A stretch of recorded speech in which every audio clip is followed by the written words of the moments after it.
We often think of education as books and tests. But what if learning went beyond the classroom? What if schools nurtured not just minds, but the whole child, building a foundation by allowing opportunities for life skill development to build resilient, health-literate adults?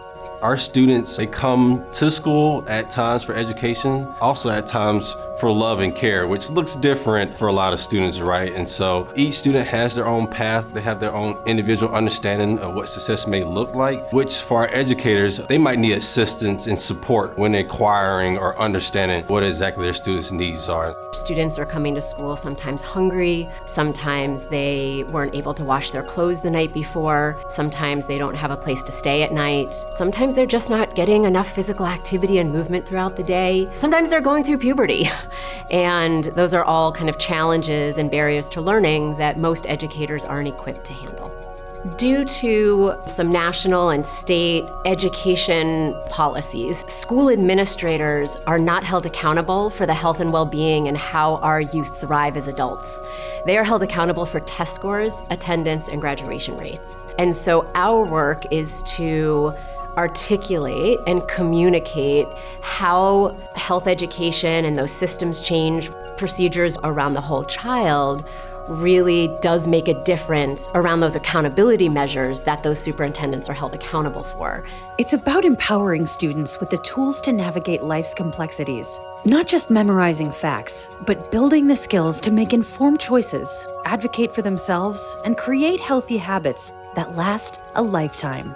The speed with which information and sort of the knowledge base at large is changing has increased exponentially. And so we know that there's not this finite amount of information and knowledge that students need.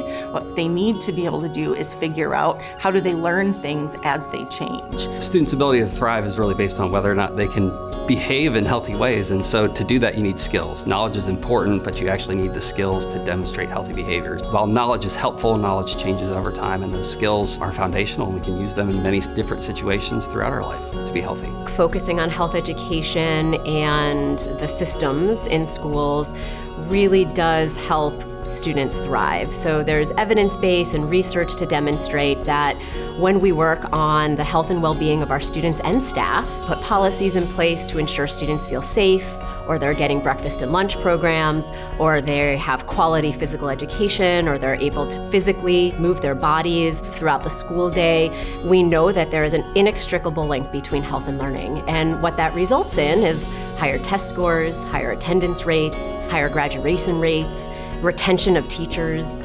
We're now trying to teach students the skills that they need that they're going to be able to take outside of the classroom, like being able to access information a certain way, or being able to communicate a certain way, or being able to make a decision that is based on their needs. It's not something that they just keep inside the classroom. It's something they take with them outside of class, and they can continue to use these things as they get older and older. It's really important to teach these skills at the younger grades, because if we teach the skills at a younger age, we give them the opportunity to practice them, then by the time they get to middle school or even upper elementary school, it's a part of just who they are. Skills matter, content has a place, knowledge has a place, but it can change over time. Skills are what we need to be giving our young people because that helps them thrive.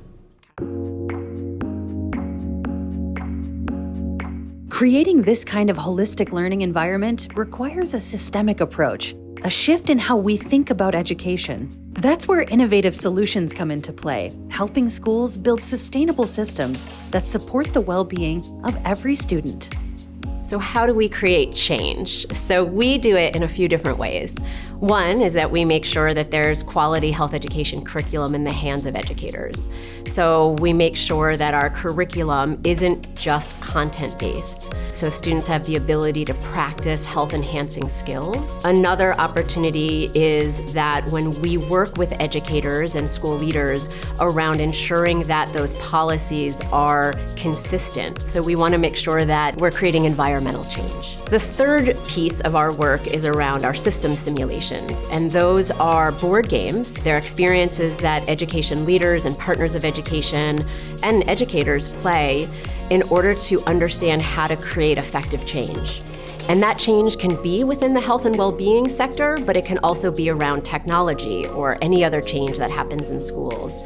And so those games are played and allow education leaders to experience a professional development opportunity to create change. The system simulation creates a concrete experience. Most of the time, teachers are not trained to be leaders. They're trained to be teachers. And so they don't look at problems from a whole school or a whole community perspective. They look at their problem in their classroom or for their content area. With systems game, teachers play the game after they're done. They don't realize it at the time, but when you stay with them and you watch them create change in their schools, you can see them play the game as they're making change in their school. So they know who a resistor might be.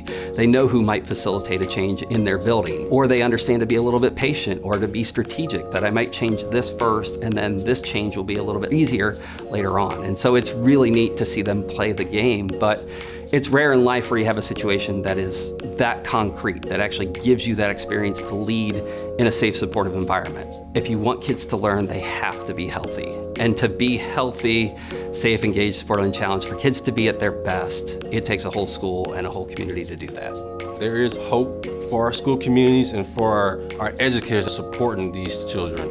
And so with Cairn Guidance, every day we're tasked with providing this hope and providing the change that actually fits the needs of their community. The opportunity to use the Cairn Guidance simulations as preparation for change leadership and implementation planning is an opportunity not to be missed. The work that Cairn Guidance does is to ensure that students thrive at school. We address all those barriers to learning so that we can create healthy adults, which helps our communities thrive.